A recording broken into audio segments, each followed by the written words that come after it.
Well dear students, last class के अंदर हम लोग concentration of the solution predict करने के कुछ टेक्निक समझ रहे थे। आज उसी से रिलेटेड एक क्वेश्चन लिखा है मैंने और कुछ बची खुची बातें जो हमें कंसंट्रेशन ऑफ सॉल्यूशन के बारे में समझनी है उन सब पे यहाँ पे डिस्कशन करेंगे। So see here the question, 10% aqueous H2SO4 by volume is given।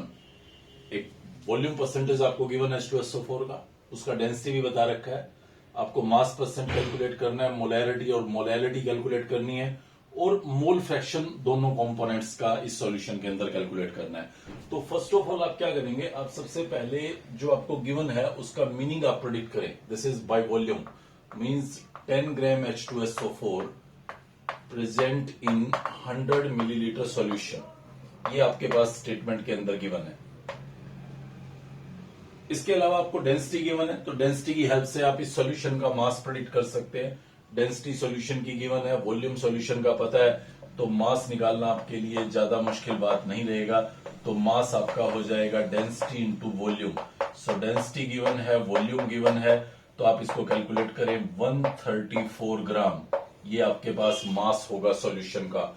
मतलब ये जो लाइन आप कुछ ऐसे लिख पा रहे थे इस स्टेटमेंट को देख के, उसको आप ऐसा भी लिख सकते हैं 10 ग्राम H2SO4 इन 134 ग्राम सॉल्यूशन, क्योंकि जो 100 मिलीलीटर है वही एक्चुअली 134 ग्राम है। चले आगे बढ़ते हैं, वन बाय वन इस क्वेश्चन की सारी डिमांड्स पूरी करते हैं। मास परसेंट बोला है, मोलैरिटी और मोलैलिटी बोली है। बेटर रहेगा तीनों के फॉर्मूलाज याद रखें आप। मास परसेंट कैलकुलेट करने का एक फॉर्मूला आपको लास्ट क्लास के अंदर बताया है, mass of solute upon mass of solution into 10⁻²। दोनों का सेम यूनिट लेना है आपको, आइदर बोथ इन ग्राम और both in kilogram. Both in gram favour करें आप यहां पे, तो ये आपके पास मास परसेंटेज हो जाएगा 10/134 इंटू 100। इसको आप सोल्व करें तो ये आपका फर्स्ट आंसर रहेगा मास परसेंटेज। दूसरा आपको बोला गया मोलैरिटी निकालने के लिए, फिर मोलैरिटी का फॉर्मूला याद करें। आपको बोला था नंबर ऑफ मोल्स ऊपर लेने हैं, number of mole of solute, और नीचे आपको लेना volume of solution in litre. Volume of solution पूरा लिख देता हूं ताकि किसी तरह का कंफ्यूजन ना हो, सॉल्वेंट ना समझ लें आप इसको। Volume of solution in litre. अब देखिए नंबर ऑफ मोल्स कैसे कैलकुलेट करूंगा मैं, तो नंबर ऑफ मोल्स कैलकुलेट करना कोई ज्यादा डिफिकल्ट टास्क नहीं होता है। आपको सॉल्यूट का मास गिवन है, अब उसके मोलर मास से उसको डिवाइड करें, वो नंबर ऑफ मोल्स आ जाते हैं। Given mass of the solute upon molar mass of the solute. तो H2SO4 का मोलिकुलर मास आप कैलकुलेट कर सकते हैं। H का 1 है, S का 32 है, O का 16 है, तो टोटल 98 बनता है। ये हमारे पास नंबर ऑफ मोल्स आ जाएंगे। और वॉल्यूम सॉल्यूशन का मिलीलीटर में आपको पता है, लीटर में कन्वर्ट करना बहुत ही आसान है। 1000 से डिवाइड कर दीजिए तो मिलीलीटर से लीटर में कन्वर्जन हो जाएगा। इस पर्टिकुलर कैलकुलेशन को आप परफॉर्म करें और सॉल्व करने पे जो आपको आंसर मिल रहा है वो आपका मोलैरिटी होगा। ये आपके पास इस सॉल्यूशन की मोलैरिटी होगी, number of moles of solute upon volume of solution in litre. तो इस फॉर्मूले पे फिर दोबारा आप काम करेंगे तो ये आपके पास हर हालात में, हर क्वेश्चन के अंदर मोलैरिटी परफेक्टली एक्सप्लेन करेगा। थर्ड हमसे पूछा है मोलैलिटी ऑफ द सॉल्यूशन क्या होगा, तो स्मॉल m वो मोलैलिटी के लिए रिप्रेजेंट करते थे। और फॉर्मूला आप फिर दोबारा से रिकॉल कर लीजिए। मोलैलिटी का फॉर्मूला क्या बताया गया आपको, number of moles of solute, यानी कि वही 10/98 आएगा यहाँ पे, number of moles of solute 10/98 divided by solvent in kilogram. तो अब आपको यहाँ सॉल्वेंट सर्च करना है कि सॉल्वेंट कितना है। ये 134 ग्राम सॉल्यूशन है, मास ऑफ द सॉल्यूशन। ये आपका 10 ग्राम सॉल्यूट है, सॉल्यूशन से सॉल्यूट माइनस कर दीजिए, सॉल्वेंट बन जाएगा 124 ग्राम। सो 10/98 अपॉन 124, ये ग्राम में है, किलोग्राम में कन्वर्ट करने के लिए 1000 से डिवाइड कीजिए। इसका जस्ट आप मैथमेटिकल कैलकुलेशन करें तो 10/98 इंटू 1000/124, ये आपके पास मोलैलिटी ऑफ द सॉल्यूशन होगा। इस पर्टिकुलर क्वेश्चन का ये थर्ड पार्ट था जो आपको यहां सॉल्व करने के लिए बोला गया है। नेक्स्ट एक और बात पूछ रहे हैं, मोल फ्रैक्शन। तो पहले तो ये समझिएगा आपकी मोल फ्रैक्शन होता क्या है, ये बहुत ही आसान है। यहां स्पेस जनरेट करता हूं मैं।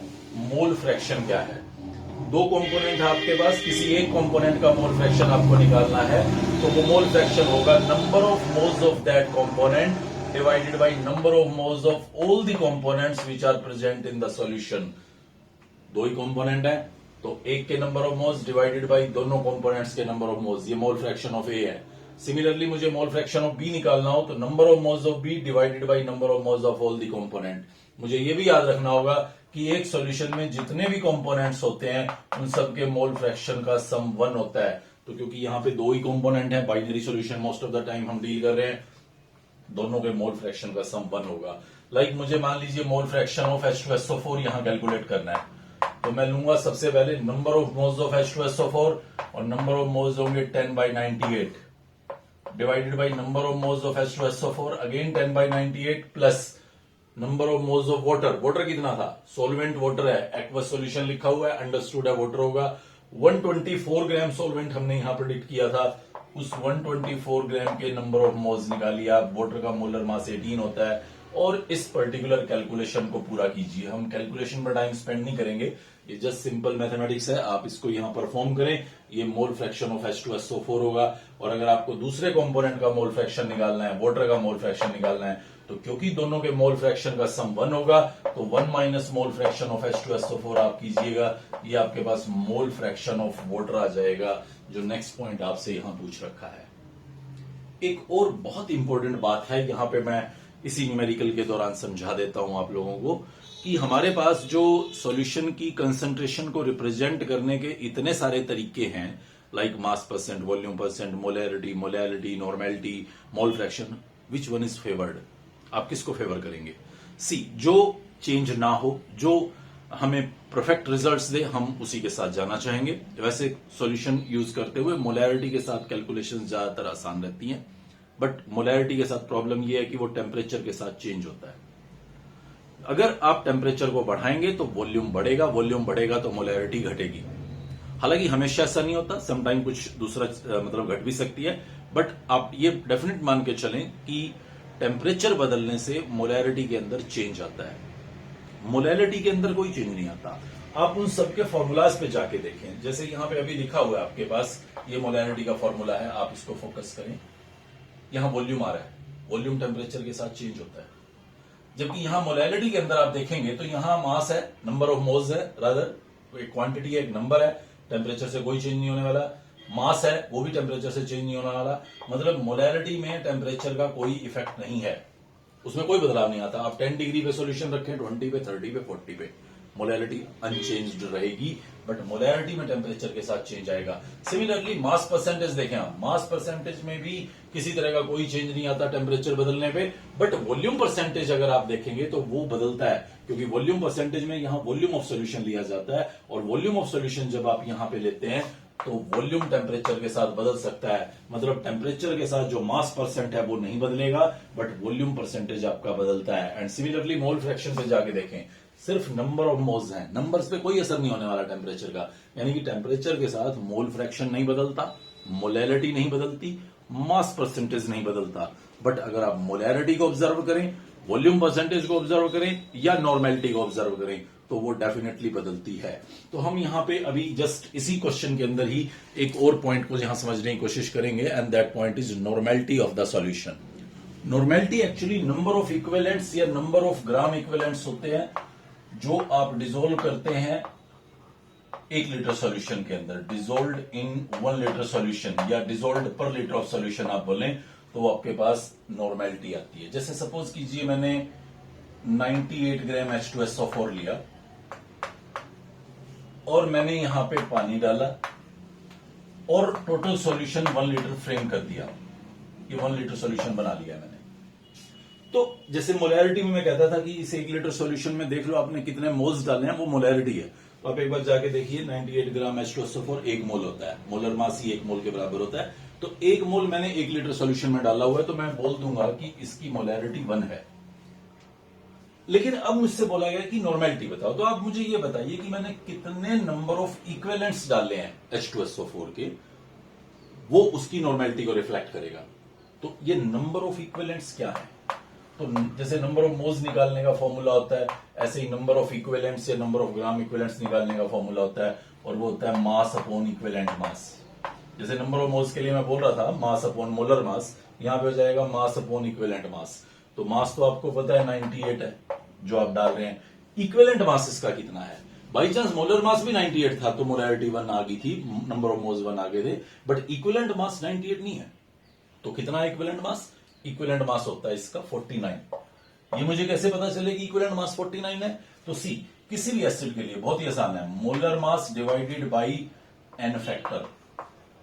एन फैक्टर होता है number of H ions released. जैसे इसका मोलर मास 98 है और ये 2 एच आयंस को वाटर में छोड़ता है, तो ये आपके पास 49 इसका इक्विवेलेंट मास हो जाएगा। किसी भी एसिड के लिए कि वो कितना एच छोड़ता है, ये उसका एन फैक्टर है। किसी भी बेस के लिए कि वो कितना OH छोड़ता है, वो उसका एन फैक्टर है। किसी भी सॉल्ट के लिए वो कितना पॉजिटिव या नेगेटिव चार्ज अपने ऊपर पोजेस करता है, वो एन फैक्टर है। किसी भी ऑक्सीडाइजिंग या रिड्यूसिंग एजेंट के लिए कि वो कितने इलेक्ट्रॉन्स को गेन या लॉस करता है, वो उसका एन फैक्टर होता है। तो बहुत लंबी कहानी है, बट इन शॉर्ट यहां एसिड बेस के लिए मैं अगर देखूं तो मैं सिंपली देख लेता हूं कि वो कितने एच आयंस को छोड़ सकता है, तो वो उसका एन फैक्टर हो जाता है। उससे मुझे उसका इक्विवेलेंट मास पता चल जाता है, और मास को इक्विवेलेंट मास से डिवाइड करता हूं तो वो मुझे नंबर ऑफ इक्विवेलेंट्स पता चलते हैं। तो मतलब यहां जो मैं बोल रहा था कि 1 मोल H2SO4 डाला है, वहीं मैं बोल सकता हूं कि मैंने 2 इक्विवेलेंट H2SO4 डाले हैं। मतलब इस सॉल्यूशन की जो नॉर्मेलिटी होगी वो 2 होगी, क्योंकि 2 इक्विवेलेंट 1 लीटर सॉल्यूशन में डाले गए हैं। और नॉर्मेलिटी सिंपल है कि कितने नंबर ऑफ इक्विवेलेंट्स आप डिसोल्व कर रहे हैं 1 लीटर सॉल्यूशन के अंदर। एक सिंपल सा फॉर्मूला भी आप इसके लिए रिकॉर्ड रखें अपने दिमाग में। ऊपर आपको लेना है नंबर ऑफ इक्विवेलेंट्स या ग्राम इक्विवेलेंट्स कहें, एक ही बात है, और नीचे आपको लेना है volume of solution in litre, और ये आपको नॉर्मेलिटी का फॉर्मूला बना के देगा। और नंबर ऑफ इक्विवेलेंट्स निकालने के लिए मास अपॉन इक्विवेलेंट मास। जैसे मैं यहां पे इसी सॉल्यूशन की नॉर्मेलिटी अगर निकालना चाहूं तो आप पुराना यहां पे स्टेटमेंट पढ़िएगा, मैंने वहां लिखा हुआ था 10 ग्राम H2SO4 इन 100 मिलीलीटर सॉल्यूशन। ये मुझे इस स्टेटमेंट ने बता रखा है, तो ठीक है, मैं इसी को यूज करूंगा आगे। मुझे यहां पे सबसे पहले नॉर्मेलिटी निकालनी है। नॉर्मेलिटी में नंबर ऑफ इक्विवेलेंट्स कितने होंगे? 10/49 given mass upon equivalent mass. Mass 10 gram दे रखा है, इक्विवेलेंट मास 49 होता है। ये number of equivalents upon volume of solution in litre, तो 100 मिलीलीटर है, उसको 1000 से डिवाइड कर दूंगा। ये मेरे पास कैलकुलेशंस किए जाने पे 10/49 इंटू 1000/10 वो नॉर्मेलिटी होगी। तो इसको फिर दोबारा से आप परफॉर्म करके देखिएगा क्वेश्चन को।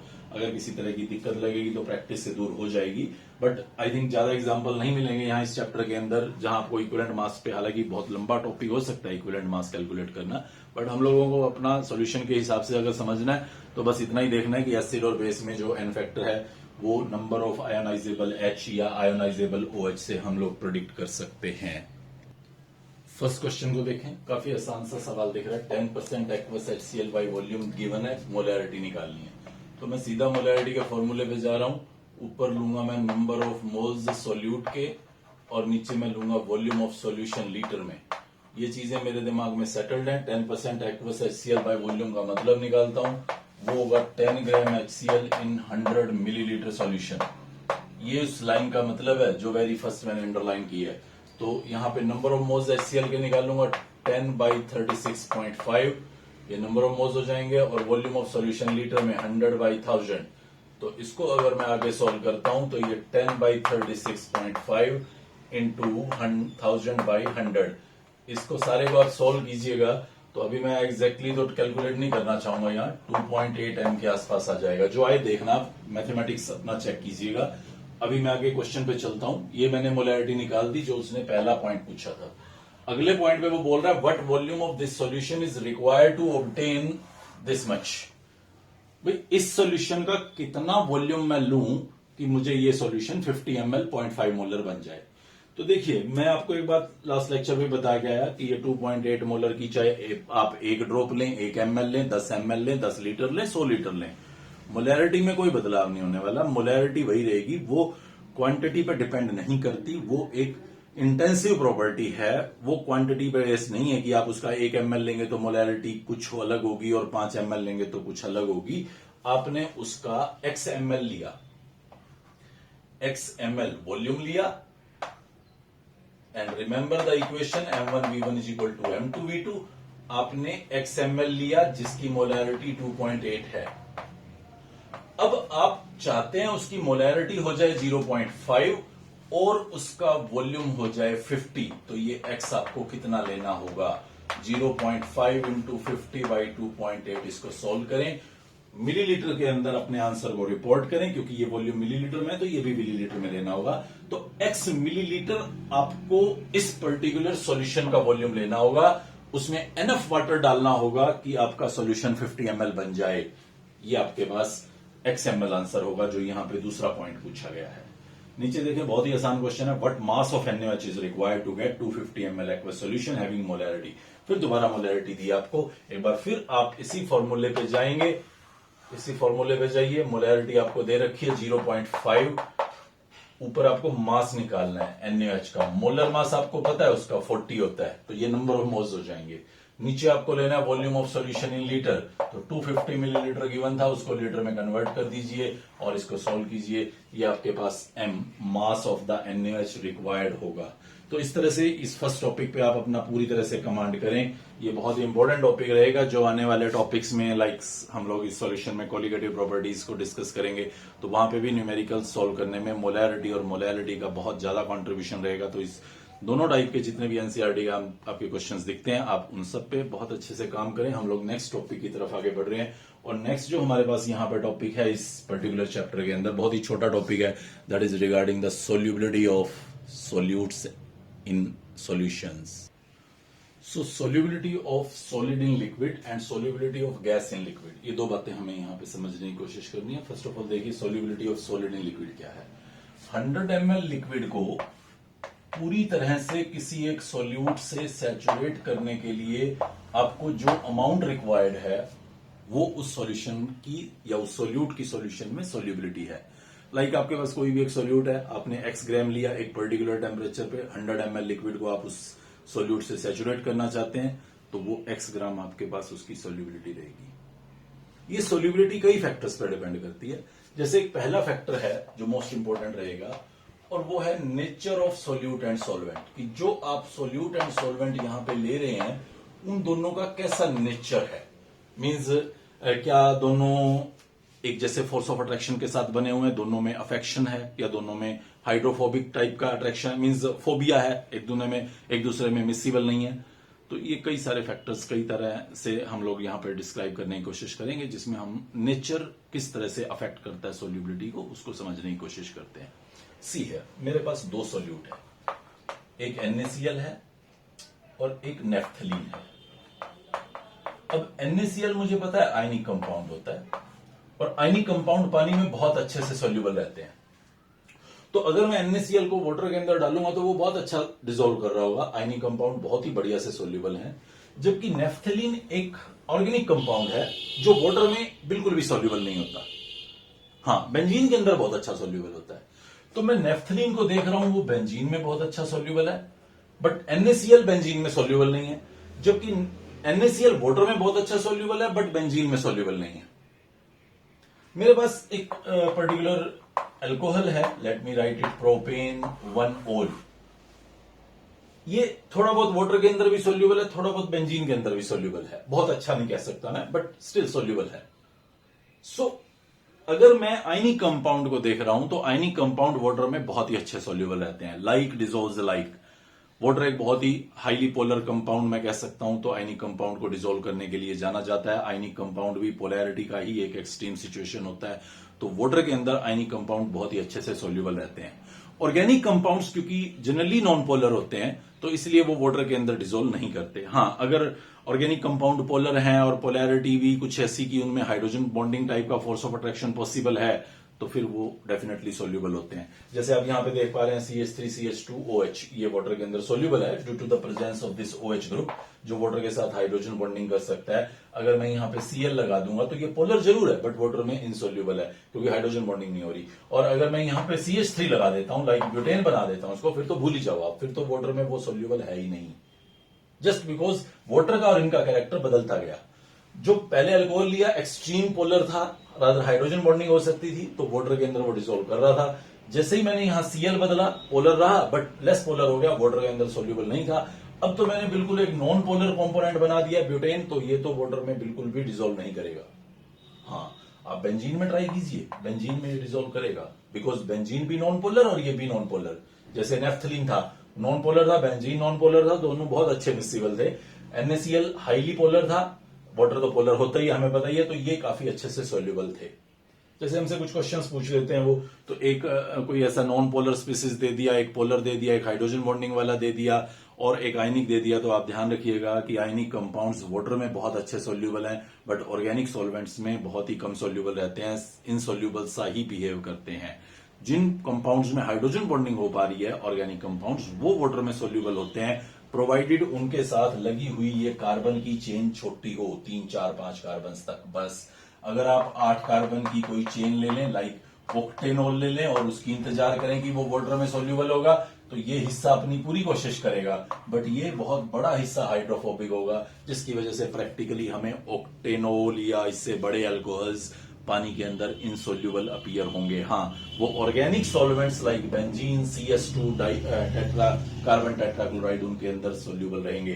तो first factor I think clear हो जाएगा। Nature of solute and solvent, like dissolves like. Ionic compound water के अंदर सोल्यूबल होंगे, ऑर्गेनिक कंपाउंड ऑर्गेनिक सॉल्वेंट्स में सोल्यूबल होंगे। अगर हाइड्रोजन बॉन्डिंग हो सकती है तो वो कुछ सोल्यूबल वाटर के अंदर भी रहेंगे। और दूसरा फैक्टर आप देखें, वो है टेम्परेचर का फैक्टर। सम टाइम ऐसा होता है कि टेम्परेचर बढ़ाने से सोल्यूबिलिटी बढ़ती है, सम टाइम घट भी जाती है। मैं यहाँ पे 2 केसेस आपके साथ शेयर करूंगा और उनसे हमारी कहानी बिल्कुल क्लियर हो जाएगी। मेरे पास एक NaOH है और एक मेरे पास NaCl है। मैं यहाँ पे इनको सोल्यूबल बना रहा हूं वाटर के अंदर, NaOH एक्वस बना रहा हूं, और यहाँ पे भी मैं वाटर के अंदर इसका एक्वस सॉल्यूशन बना रहा हूं, NaCl एक्वस। तो मैं देखता हूं ये जो सोल्यूबिलिटी है टेम्परेचर बढ़ाने पे बढ़ती है, जबकि ये जो सोल्यूबिलिटी है वो टेम्परेचर बढ़ाने पे घटती है। वजह क्या है? एक्चुअली ये प्रोसेस एंडोथर्मिक होता है और ये वाला प्रोसेस एक्सोथर्मिक होता है। तो एक्सोथर्मिक प्रोसेस ली-चार्टियर प्रिंसिपल रिकॉल करें, क्लास 11th में पढ़ा हुआ, तो वहां में बताया जाता है कि जब कोई रिएक्शन इक्विलिब्रियम में एग्जिस्ट कर रही होती है और हम उस पर कोई चेंज इंपोज करें, तो रिएक्शन उस चेंज को अंडू करने की कोशिश करती है। लाइक यहाँ पे एनर्जी राइट साइड में जा रही है, रिलीज हो रही है। मैं अगर टेम्परेचर को बढ़ाऊंगा, मतलब मैं हीट को बढ़ाऊंगा तो रिएक्शन उधर जाएगी जहां पे हीट एब्जॉर्ब हो रही है, बैकवर्ड डायरेक्शन में। तो बैकवर्ड में तो NaOH वाटर से अलग हो रहा है, रिजल्टिंग सोल्यूबिलिटी घट रही होगी। लेकिन यहां पे जब मैं एनर्जी बढ़ाऊंगा, टेम्परेचर बढ़ाऊंगा, हीट बढ़ाऊंगा, तो रिएक्शन फॉरवर्ड डायरेक्शन में जाने की कोशिश करेगी, और फॉरवर्ड डायरेक्शन में तो NaCl पानी में डिसोल्व हो रहा है, यानी कि सोल्यूबिलिटी बढ़ेगी। तो आप याद रखिएगा, अगर किसी भी सोल्यूट की सोल्यूबिलिटी एंडोथर्मिक है तो टेम्परेचर बढ़ाने पे बढ़ती है, और अगर सोल्यूबिलिटी एक्सोथर्मिक है तो टेम्परेचर बढ़ाने पर वो घटती है। और तीसरा एक इंपॉर्टेंट फैक्टर याद रखिएगा, प्रेशर किसी तरह का सोल्यूबिलिटी पे कोई इफेक्ट नहीं डालता। जब आप सोल्यूट, सॉलिड और सॉल्वेंट लिक्विड यूज कर रहे हैं, आप प्रेशर बढ़ाएं घटाएं, सोल्यूबिलिटी पे कोई फर्क नहीं पड़ता। Pressure has no effect, because ना तो सोल्यूट आपका जो सॉलिड है और ना ही सॉल्वेंट जो लिक्विड है वो कंप्रेसिबल होते हैं। यही स्टोरी कुछ कुछ आपको गैसेज में नजर आएगी। पहले तो गैसेज में सोल्यूबिलिटी देख लो। 1 ml मैंने यहां पे लिक्विड लिया, थोड़ा फर्क है, वहां 100 लिया था। 1 ml लिक्विड लिया, इसको एक गैस से पूरी तरह से सैचुरेट करना चाहता हूं, तो कितने क्यूबिक सेंटीमीटर या ml या cc वटावर, एक ही बात है, 1 cc कहूं, 1 ml कहूं, 1 सेंटीमीटर क्यूब कहूं, तो कितने क्यूबिक सेंटीमीटर मुझे ये गैस यहां पास करनी होगी, कितने मिलीलीटर मुझे ये गैस यहां पास करनी होगी कि ये 1 ml लिक्विड पूरी तरह से सैचुरेट हो जाए उस गैस से, वो उसकी सोल्यूबिलिटी होती है। फैक्टर्स की बात करें, पहला फैक्टर सेम वैसा ही रहेगा, लाइक डिसॉल्व्स लाइक का कॉन्सेप्ट यहां पे एप्लीकेबल रहेगा, कोई इश्यू नहीं है। दूसरा टेम्परेचर, वो भी एज इट इज वैसा ही रहेगा। अब एक अच्छी बात क्या रहेगी कि आप किसी भी गैस को जब एक लिक्विड के अंदर डिसॉल्व कर रहे हैं, तो most of the time you will see कि जो सॉल्यूशन बन रहा है वो एक एक्सोथर्मिक प्रोसेस है। तो जब एक्सोथर्मिक प्रोसेस है तो टेम्परेचर बढ़ाने पे हमेशा सोल्यूबिलिटी डिक्रीज होती है। टेम्परेचर बढ़ाने पर हमेशा सोल्यूबिलिटी डिक्रीज होगी। यहां पे वो दोनों सिचुएशंस बताने के केसेस नहीं है हमारे पास, जैसे वहां तो बढ़ भी रही थी, घट भी रही थी, यहां पे हमेशा ही देखा है मोस्ट ऑफ द गैसेस के केस में कि वो डिक्रीज होती है सोल्यूबिलिटी। और क्योंकि गैसेस कंप्रेसिबल होती हैं, तो प्रेशर का भी अपना इफेक्ट रहता है, और एक्सप्लेन करता है हमारे पास हेनरीज लॉ। ये हेनरीज लॉ क्या कहता है? बहुत ही आसान स्टेटमेंट है इस हेनरीज लॉ की, एक लाइन में याद रखिएगा, बहुत ही सिंपल वे में समझाया गया है इसके अंदर। ये मैं आपको वो लिक्विड दिखा रहा हूं, कोई भी लिक्विड समझ लीजिए, वाटर ही समझ लीजिए, और मैं इसके अंदर किसी गैस को डिसॉल्व करना चाहता हूं, सपोज कीजिए कार्बन डाइऑक्साइड को डिसॉल्व करना चाहता हूं। तो मैं कार्बन डाइऑक्साइड को यहां पे इस बंद कंटेनर में पास करना शुरू कर देता हूं, एक ऑरिफिस की हेल्प से, एक पंप की हेल्प से।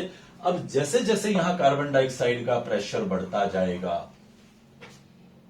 वैसे वैसे ये गैस अंदर एंटर करके इसके अंदर डिसोल्यूशन बढ़ाती चली जाएगी, amount of gas dissolved in this liquid भी बढ़ता चला जाएगा। बहुत ही सिंपल सी बात थी, mass of the gas dissolved is directly proportional to the pressure of the gas at the surface of the liquid. यहां जितना ज्यादा गैस का प्रेशर होगा, अंदर उतनी ज्यादा गैस इस लिक्विड के अंदर डिसोल्व्ड होगी।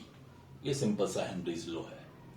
सो इस हेनरीज लॉ में हम ऐसा भी कह सकते हैं कि mole fraction of the gas that is directly proportional to the pressure of the gas at the surface, या मैं इसको ऐसे भी कह सकता हूं, pressure of the gas that is directly proportional to mole fraction of the gas inside the liquid.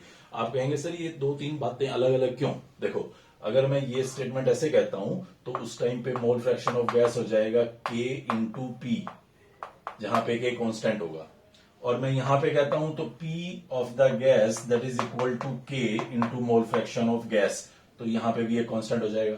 आप कहेंगे सर कौन सा यूज करना है? तो मैं कहूंगा कि आप इस इक्वेशन को यूज कीजिए, आप इसको यूज मत कीजिए। क्यों नहीं यूज करना? एक्चुअली ये K और ये K बिल्कुल डिफरेंट है, दोनों एक दूसरे के रेसिप्रोकल हैं, और कन्वेंशनली हेनरीज कांस्टेंट जो मैं बोल रहा हूं ये K, वो हेनरीज कांस्टेंट, ये वाला वैल्यू हमें बुक्स के अंदर गिवन होता है, हमारे लिटरेचर में यही हेनरीज कांस्टेंट यूज किया गया है। अगर आप चाहें कि इसमें और इसमें कोई फर्क नहीं है सर, मैं तो ये फॉर्मूला यूज करूंगा कि mole fraction directly proportional to pressure of the gas है, आप बिल्कुल सही हैं, आप बिल्कुल सही हैं कि आप इसको फॉलो कर सकते हैं, बट जो हेनरीज कांस्टेंट की वैल्यू आप रिपोर्ट कर रहे होंगे या जो आप यूज कर रहे होंगे वो बिल्कुल गलत हो जाएंगी आपकी, क्योंकि कन्वेंशनली जो हेनरीज कांस्टेंट हमें लिटरेचर में प्रोवाइडेड है वो ये वाला प्रोवाइडेड है। इसलिए आप सिर्फ इस इक्वेशन को फॉलो कीजिएगा कि जो pressure of the gas at the surface of liquid है that is directly proportional to mole fraction of the gas inside the liquid, ये KH हेनरीज कांस्टेंट होगा। तो इससे रिलेटेड कुछ न्यूमेरिकल्स भी हैं, दो तीन हम लोग डिस्कस करेंगे नेक्स्ट लेक्चर के अंदर, आप लोग उसको देखिएगा, समझिएगा हम किस तरह से उसको अप्लाई करेंगे फॉर्मूले को और किस किस तरह के क्वेश्चंस पूछे जाते हैं। तो हालांकि आज फर्स्ट पार्ट के न्यूमेरिकल्स पे ही हमारा ज्यादा फोकस रहा कंसंट्रेशन का, नेक्स्ट लेक्चर के अंदर हम हेनरीज कांस्टेंट के कुछ न्यूमेरिकल्स के साथ और एक और नया टॉपिक जो बहुत इंपॉर्टेंट थ्योरेटिकल क्वेश्चन निकलता है जहां से हमारे पास Raoult's law and types of the solution का, उसको नेक्स्ट लेक्चर पे इंक्लूड करेंगे। Take care, good bye.